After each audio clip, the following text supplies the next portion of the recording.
Friends cut ties, neighbors glared with disgust, and the whispers followed me everywhere. But the worst part was my family. My parents, the people who had raised me, believed Sarah without hesitation. My mom couldn't even look at me, her face etched with shame and disappointment. My dad asked me point blank how I could commit such heinous acts. No matter how many times I insisted on my innocence, they refused to believe me. The betrayal was suffocating. I kept thinking, these are the people who are supposed to know me better than anyone. How could they believe that I was capable of something so horrific? I wanted to scream, to shake them until they understood, but instead, I found myself alone, drowning in accusations that were nothing but lies. I was forced to move out, shunned even by the people who were supposed to love me unconditionally. Then came the trial. I had hoped that the justice system would at least give me a fair chance to defend myself, but I knew, I was a man. The truth was never going to prevail. The courtroom felt rigged from the start. Sarah's testimony was filled with tears and emotional outbursts, and the jury hung on to every word. They looked at me like I was a monster, and it didn't matter what I said or what evidence I had. The court dismissed the Ring camera footage from the house, which clearly showed that I never left the premises or interacted with Sarah. My phone location data, which should have proven my innocence, was barely acknowledged. It was as if everyone had already made up their minds. When the guilty verdict came down, my world ended. The judge sentenced me to 4 years in prison, and I remember hearing my mother sob as if she were mourning the death of her son. But she wasn't mourning for me, she was mourning for the illusion of the son she thought she had lost to evil. My own parents wouldn't even look at me as I was led away in handcuffs. That moment is burned into my memory, a knife twisted deep into the heart of everything I once held dear. Prison was a different kind of nightmare. Being an inmate is hard enough, but being an inmate branded as someone who hurt children? It put a target on my back. Every single day, I was beaten, harassed, and isolated to the point where I thought I would lose my mind. I had to stay hyper-aware, always watching my back, never knowing when someone would attack me next. I learned to fight, not because I wanted to, but because I had no choice. I began working out.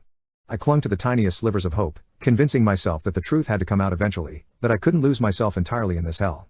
Visits from my family were rare, and when they did happen, they were cold, uncomfortable affairs. My parents would sit across from me, eyes full of judgment and disappointment. My siblings barely spoke. It was as if they were visiting a ghost, someone they used to know but now despised. Each visit was a reminder that the people who should have believed in me had given up entirely. It chipped away at what little hope I had left. But then, after 4 years of living a nightmare, everything changed.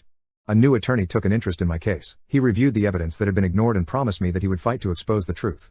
I was skeptical at first. 4 years of constant disappointment had eroded my faith in the justice system, but he was determined, digging into the case with a thoroughness that no one else had bothered to show.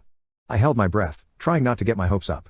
The process of reopening my case was excruciatingly slow, but at least this time, I had someone who truly believed in me. My new attorney was relentless. He pored over every detail, every piece of evidence that had been ignored or dismissed during my original trial. He was shocked at how poorly my case had been handled, especially when he saw how solid the evidence was, evidence that could exonerate me. The Ring camera footage, which had clearly shown that I never left the house or interacted with Sarah, was undeniable. The phone data, which placed me exactly where I said I was irrefutable. How any of this had been brushed aside before was beyond comprehension. As my attorney fought to get the case overturned, I lived in a constant state of anxiety and fear.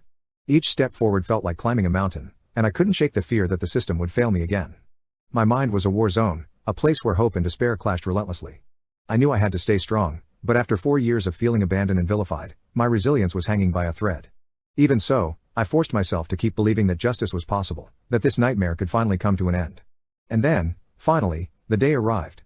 The court had agreed to hear the new evidence. Sitting in that courtroom again, 4 years older but feeling as vulnerable as ever, I couldn't help but feel the weight of everything I had lost. My life, my reputation, and my trust in people, all shattered because of one person's lies.